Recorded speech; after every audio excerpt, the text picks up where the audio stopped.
Want to start with just general, I mean, what I assume would be excitement, enthusiasm for a weekend like this to kind of see everybody coming together and kind of getting things kicked off?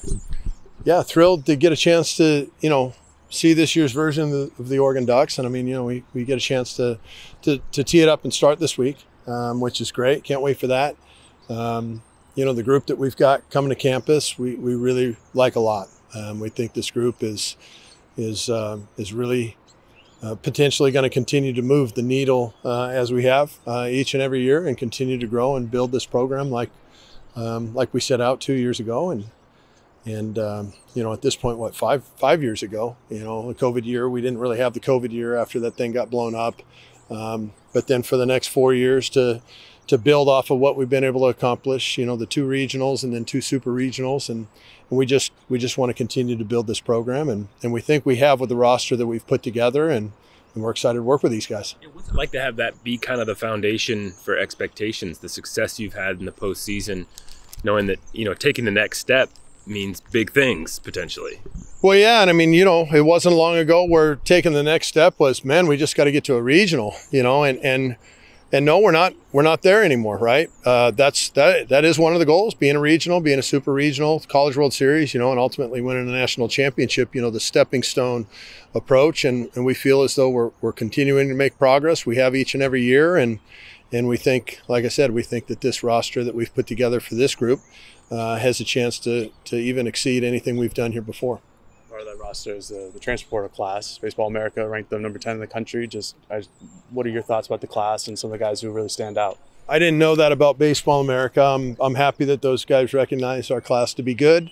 What do I notice about the class? I just feel like they're good people. First off, they've had successful paths. And that's a huge part of it, right? I mean, especially when you're trying to replace players that were drafted and signed professionally, and that's how we use the transfer portal. We're not a program that's just going to sit around and have 20 players from the transfer portal in our program each year. A recruiting class of 20 players in a transfer portal is not something that I'm interested in. I'm interested in building our program with high school players, as we've done, and then supplement as needed. And there's a lot of reasons for that, right? But bottom line is, I'm excited about the transfer class we have in. I'm really excited about the freshman class too. I don't know what the gurus say about our freshman class, but I know the gurus should say a lot about our freshman class because it's really good. As you're looking to instill, reinforce culture this time of year, do you have leaders identified already, or is that something you want to kind of emerge organically over the coming weeks and months? I think a little bit of both, right? I mean, you can't diminish what people have done here, specifically in the past, and even with newcomers, whether they're guys that have played at this level or they're high school players. I mean, we have a theory that says that everybody's a leader, and we'll figure out who those leaders are based off of how they act and what they do, And so for us, we've got players that have returned now to our program and have been around for a long time. When you go around the field and you look around the field, you're not looking at a million new faces. You're looking at pretty much, when you look at the field, you're looking at largely a team that was the very similar look to what you finished a season a year ago with, that was very successful. And so to have all those guys back is comforting, but still yet, these are young people and they change. And so hopefully the changes that all come into young people, nobody stays the same. Hopefully the changes have been good, positive ones, and they continue to grow and develop in the right direction. What's kind of the itinerary here for fall ball? Just like what's the schedule? Like how do you want to see this shaping out over the next couple of weeks? Well, I mean, we run through basically Thanksgiving. And so, we've got more or less 3 segments. The first segment is the before school segment, where by rule we're able to practice pretty much an unlimited hours stretch. So we get a lot of stuff in before school starts, and school starts on the 30th. Once school starts on the 30th, then it goes into a different segment. And that's 20-hour weeks where we continue practice and we continue scrimmages. We'll go 3 scrimmages a week. Scrimmages will be open to the public as soon as we hit the month of October. And we'll go 3 scrimmages a week all the way through basically the end of of October and maybe even into November, depending on how things shake out. We'll make that determination, but that's the next segment. You know, that October segment ends specifically on Halloween for us, and then we go into our November segment that runs through the Thanksgiving break, and that's more of a skill hour session time where we clean up some things and try to really break down some player development things specifically for individuals. Any individuals catch your eye the last couple of months, whether it was coming back to campus now and like, wow, that guy really took, reshaping his body seriously, or something somebody did at summer ball, guys that you were really encouraged by? I don't know if we have time. That's a long discussion, right? I mean, just physically, first team meeting, you look around and I mean, the bodies are extremely physical, which is something that, we pride ourselves in. It's no secret. We like to recruit players that can hit the ball over the fence. It's easier to score that way than it is to score other ways. And so for us, we like to hit the ball over the fence. We like to bring guys in that can do that. We like to be known as a balanced team, and we like to be known as a cerebral team. So obviously there's been deficiencies that have held the teams back from time to time. We've tried to address all of those, no matter what they are. We tried to continue to develop it. I mean, specifically individuals. Chase Maggers went off in the summer. He went crazy. We've got a transfer, tall, skinny right-hander, let's just call it. Jason Wrights is tremendous. He's from St. Mary's. He came to us basically from St. Mary's through the Cape Cod League. He had an awesome summer. He was dominant. And so he's transferred in here as a junior, and he'll be, I'm sure, very high on scouts' lists because of the things that he's able to do in his draft eligible year. And then we're blessed to be able to have guys like Jacob Walsh, Drew Smith, freshman All-American Max Maloney back, Carter Garotti, who's going into his junior year. He was a tremendous player for us, especially as that season got going, and in postseason play last year, he might have even been our best player. To have Anson Arrows return as an outfielder, Mason Neville, who might have been the absolute hottest player, one of the hottest players in the country down the stretch for the last month of the season, and then to look at Grayson Grinsell amongst several of the other guys on the pitching staff returning and the ads, it's a good look. There was a guy who's, in that super regional really made his presence felt, whether it's him specifically or someone else. Like, how much have you tried to build on that experience and kind of what guys did on that stage to help propel them through their, teams talk about building momentum from a postseason that carries into a next season. Have you seen that, or are you trying to instill that, whether it's in individual guys or team-wise? Yeah, that'll come in the coming weeks, right? I mean, we let these guys get away for the summer, and so they had their time to be able to continue their development, but more on their clock. More in their situations with summer ball and all that stuff. And so then we get a chance to see, right? And that's what starts here this coming week, is we get a chance to see who is really taking another step forward, hopefully, maybe even a couple of steps forward. And that's a lot of fun. I mean, guys like Dominic Hellman, he just walks by me in the meeting. I'm going, holy cow, do you look good?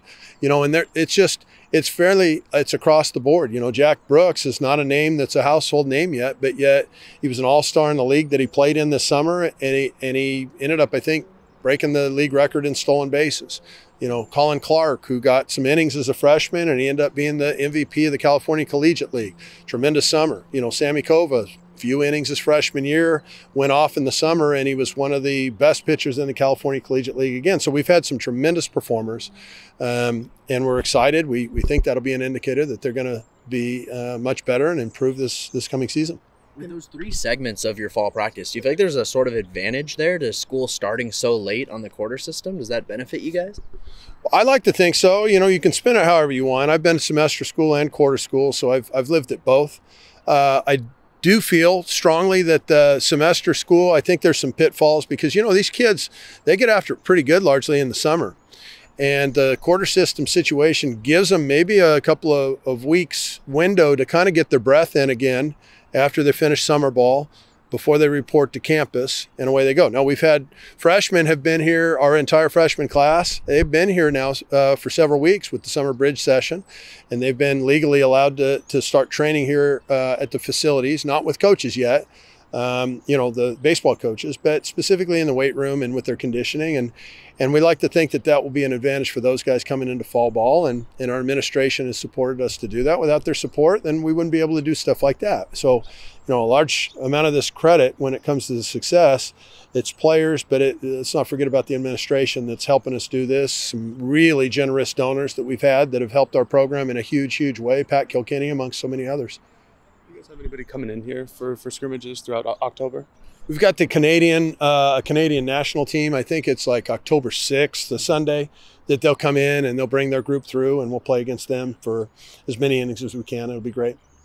Talking about the recent success of the program, have you noticed that momentum from a recruiting standpoint, whether it's freshman or transfer portal recruiting class, that people want to be a part of this program due to its recent success? There's no doubt about it. I mean, there's a lot of hard work behind the scenes. Marcus Hinkle and Blake Hawksworth, Brett Thomas and Jack Martin, our recruiting coordinator. Those guys are tremendous. I'm blessed with a staff that's as good as it gets. I'm throwing Daryl Hunter in there, and now some of the young assistants. Daryl does our weight room and body movements and all the biokinetic stuff. And now we get a chance to be able to have Gavin Grant, Brad Mullen, Tim Cisnera. All these guys are returning. They're all Ducks, right? These guys are huge, huge pieces to be walking around the ballpark every day. Those are only assets for us and for our players to be able to utilize that. It's tremendous. And so it's what we had a vision, 5 years ago when we first started, and now we're starting year 6, and we're really excited about the progress we've been able to make. Just want to continue. How important in the construction of your coaching staff was it to get Oregon guys to be a part of your staff and coach here? Tremendously important. We take a lot of pride in our program. And even though the program, it got brought back obviously in that 2009 season, but still yet the program that we run here at Oregon, we want to make sure that those guys are valued and continue to stay in our program. All the alums, we want those guys to feel valued and stay in our program. And it does make it challenging when you have a gap, right? There's a huge gap from when the program left and was gone, dissolved, and now returned, and it's back. And so it's still a very young program in terms of time, and still yet now we've been for 2 years in a row in the top 15, and we continue to grow and build, which is awesome. I know you're about the biggest Pac-12 advocate that I've met, but I'd be remiss if I didn't ask about the feelings about the first season in the Big Ten. Is that something that's going to be talked about a lot during fall ball? Specifically what? Just being in the Big Ten Conference? The excitement about, or what feelings you have about kind of the new competition, kind of the more Eastern teams? Well, I mean, the Pac-12 discussion for me is done. We're not in the league anymore. I was an advocate of the Pac-12 and represented the Pac-12 on all those committees, and I handled that at the end of last year. At this point in time, I'm excited to be in the Big Ten. I mean, for me, being in the Big Ten, you got two conferences that basically are pulling away from the other conferences in terms of media rights contracts, and that's been well documented by you guys, the press. And so to be associated with a team that's in one of those two leagues specifically that from a financial standpoint are going to benefit at a ridiculous level. Our athletes are going to benefit from a ridiculous level, which includes, the type of food, the nutrition, the way we travel, the hotels we stay in, all that kind of stuff. The funds for an athletic department that's in one of those specifically two leagues, and we're in them. We're in the Big Ten. We're blessed. We're excited to be in that league. From a baseball standpoint, the greatest advantage of the Big Ten is the fact that the College World Series is played in the same place that we play the Big Ten tournament in. And so for the Big Ten tournament to be held at that same facility, that if you earn a right to get there through the super regionals and the regional rounds, you should have a tremendous advantage by having played there 3 weeks earlier. And so that's clearly on our sites. That will be discussed in fall ball. Having been in the Big Ten Conference, I understand that to be a huge advantage. I felt like it was when I was in the Big Ten Big Ten at a different institution, and I feel strongly that that could be used as a home field type of an advantage, a familiarity component. That park is extremely different compared to other parks. It's quirky. There's some things that definitely some familiarity helps you with. And, being in the Big Ten, I think that's only going to help Big Ten schools. And selfishly, I'd like that to be Oregon in first place at the Big Ten tournament, winning that thing, right, this coming year. If I can just follow up real quick. Did that impact, pardon me if this betrays some ignorance here, but do you do a ton of over the summer scouting? So did it change your summer in terms of looking ahead, having to look at different opponents? Did it change your off season that way? Looking at different opponents. Yeah, well, I mean, having to scout a new league in a way, football coaches will talk about doing a ton of off-season scouting, of games coming up. Do you guys do much of that? And did that impact your summer that way at all? We're already through with all the charting of every player that's played in the Big Ten institutions we're playing this year. So yes, we're done with that already before the school year starts. In terms of game preps and stuff like that, we'll wait for that to come a little closer to the season. We've done a lot of legwork with that, but specifically our summer months, we pride ourselves on recruiting, and we're off campus and we're recruiting every opportunity we can get. And so, it might not be the most budget-friendly thing that we do at the University of Oregon in terms of the amount of work we do on the road recruiting, but we do take a lot of pride in the fact that we're going to have all of our eligible recruiters out every single day of the summer, and we do. And so I apologize, administration, for the budget impact in a negative way, but I think that the continued results on the field will be there, and thank you for this opportunity. It's been awesome. So.